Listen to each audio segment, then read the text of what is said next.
The Orange Line.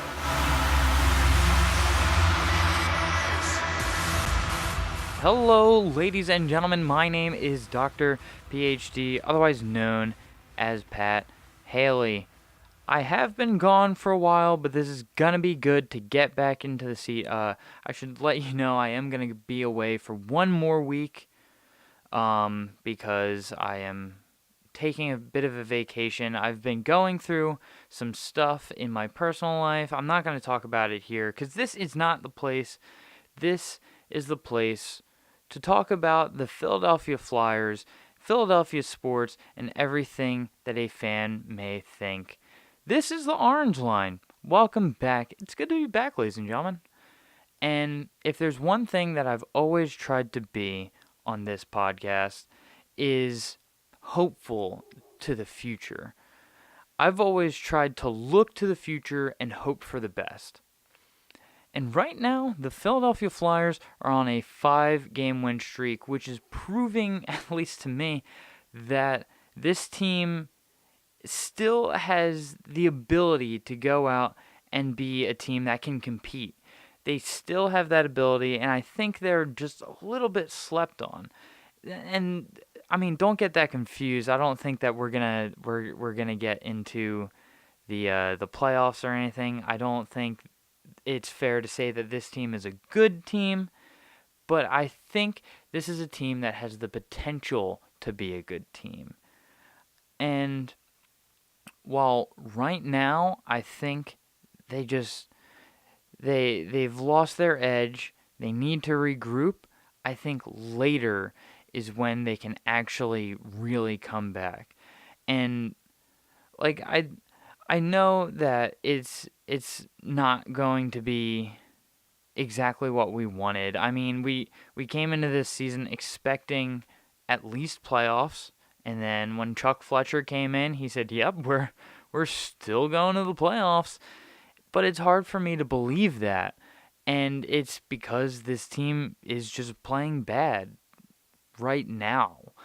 And even though they're playing bad right now, we're obviously seeing that they can play good later. I mean, this is a team that we got rid of our GM, we got rid of our head coach, and those are huge changes for an organization. And so it's it's a little unrealistic to think that this team is going to change something that big and then all of the pieces will click together and it's like, all right, now we're a top tier team. We're not.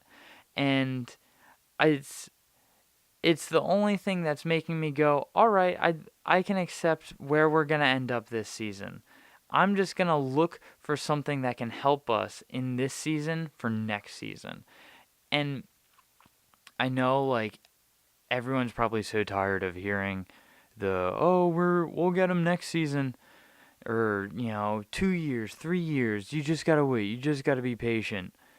Honestly, like that's the only thing we can do with this season. I feel like the hole is a little too deep, and I don't know if the Flyers will be able to dig themselves out of it. Um, but let's talk about this 5-game win streak. It started just a little while ago.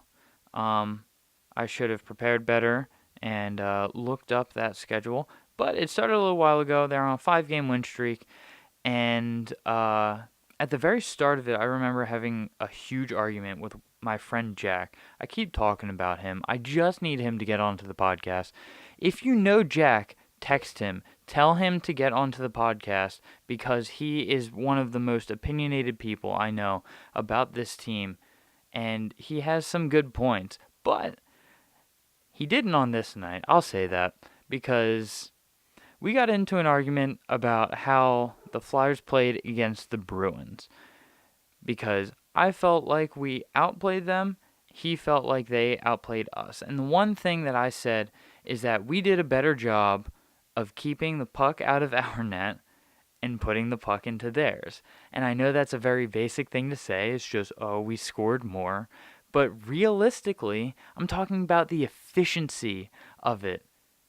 In the entirety of the game, shots that were blocked and shots that got to the net by the Boston Bruins was 72, and they scored 3 goals. 3 goals on 72 shots. And we had 4 goals on, I believe, a total of like 54 or something like that. Oh, no, not even 54. 27. 27 shots. We were way more efficient at scoring. We were way more efficient at taking away their scoring opportunities, and we played a very defensive game. That's the exact thing that I wanted to get across in this argument.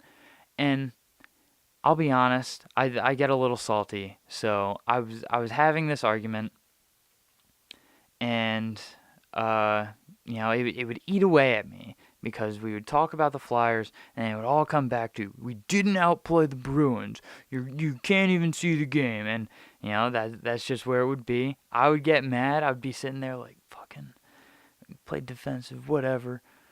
But then, just today, I sat down and I was reading some articles.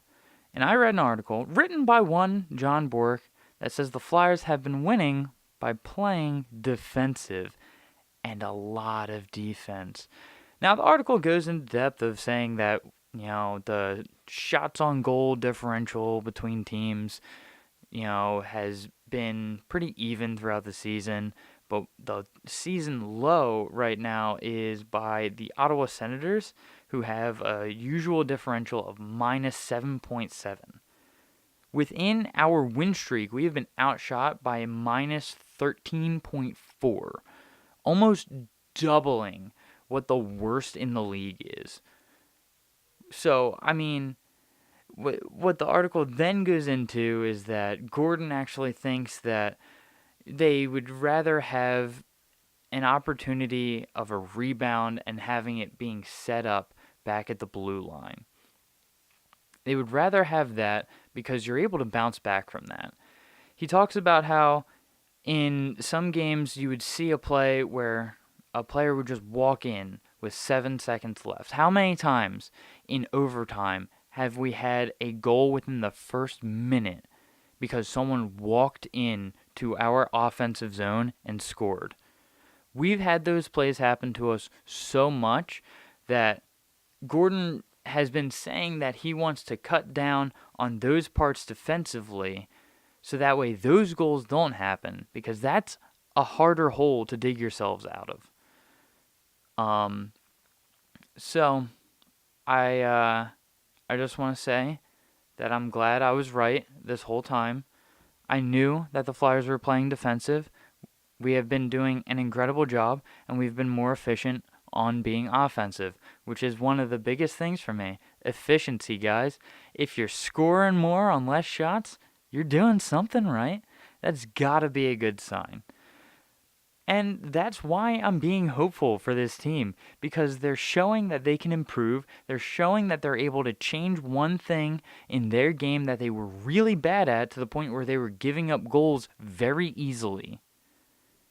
To now they're eliminating those plays. Since Gordon's taken over, we haven't had one, so that's kind of a good sign. This team is improving, slowly but surely, and I think come next season, we will absolutely be a team that can probably get past the first round of the playoffs. I'll say that right now. That's how confident I am in this team, guys. I love this team, and I always want them to do the best, and I know they have the ability to do the best. So if you don't want to hear someone talking positive about this team, I guess by now you should know that I'm going to talk positive about this team. I'm so tired of people hating on it, and I just want them to succeed. And while I started this on the topic of looking to the future, one thing that I wanted to say here is that I think the landscape of the Orange Line is changing. It occurred to me just a short while ago that the line that takes you from Fern Rock to AT&T Station just so happens to be the Orange Line. Why did none of you point this out to me earlier? I've been sitting here thinking that this is a cool play on words for, like, lines on, the hockey team and lines on the ice and things like that. this is a way better analogy. But yeah, so playing off of the fact that the orange line is what takes you to AT&T Station to get to all the games, why not broaden everything? You don't want to hear me talking bad about the Philadelphia Flyers. That's okay now, because coming in the future, I am absolutely planning on talking about all four of the major sports teams and maybe some other things related to Philadelphia if I see fit. I know that I have Kevin, who's been on the podcast before. He is a season ticket holder to the Philadelphia Wings, so they're probably going to get a mention. I'm also a big fan of the Philadelphia Fusion, our Overwatch League team. I know not a lot of people care about that. You really should. It's a fun game, though, really interesting. And, maybe talk about the soul, the heart, and soul of Philadelphia, or maybe even the Union. I'm just saying, I'm spreading out my wings. So we're gonna start including some more stuff. And the one little teaser that I want to do is Bryce Harper and Manny Machado, two of the biggest names, I should say, in the MLB. They are going into free agency, I believe, and well, I know Philadelphia is kind of a destination. We're a team that's on the climb. We are on the upswing, and I actually mean it this time. The Phillies have been looking very, very good, going from 5 years ago to where they are now. They look pretty decent. So that's a team that I'm even more hopeful for. And with the prospect of getting one of those two gigantic names onto our team, there's just been a lot of speculation going on. I know a little while ago, I think it was Bryce Harper, posted something about how he. Oh no, he didn't post something. It was someone posted a picture of test bats, and one of the bats that was having a print tested on it was a Philadelphia Phillies print, which is really cool. I like that. That means we're on his mind. Aw. But it's getting me excited for the Phillies. I'm gonna be in Florida in a little bit, and I'm just gonna miss the spring training. Just gonna miss the pitchers and catchers and full practices and the first game. It's a little upsetting, guys. But I do think Bryce Harper could be a very, very, very, very, very valuable asset for this up and coming Philadelphia Phillies team. I'm still super hot on Aaron Nola. Still got to get myself a jersey because that man is incredible. And I have to look more into some of these other teams. Obviously, I won't say I only know. I just mostly know the updated news for the Philadelphia Flyers because I've been working on this podcast for you guys. Besides the last few weeks, which again I do apologize for. Like I said, I've just been going through some personal issues, and I'm hoping to get back into the swing of things. I'm going to be gone one more week. This is just to let you guys know that I plan on doing this on the end of weeks now, and I am also going to be expanding my horizons to all of the Philadelphia sports teams and Philadelphia sports-related news. So, thank you for joining me today on the Orange Line. My name is Dr. PhD. If you want to, follow me on all of my social medias, which I am actually cutting down on, and it's just going to be Twitter. So, if you want to be updated about the games or wrestling or anything else, then follow me at Dr. PhD, DOCTER PhD. Go Flyers, go Phillies, go Birds, go Sixers, and go you. Have an absolutely great day. Thank you for sticking with me here on the Orange Line.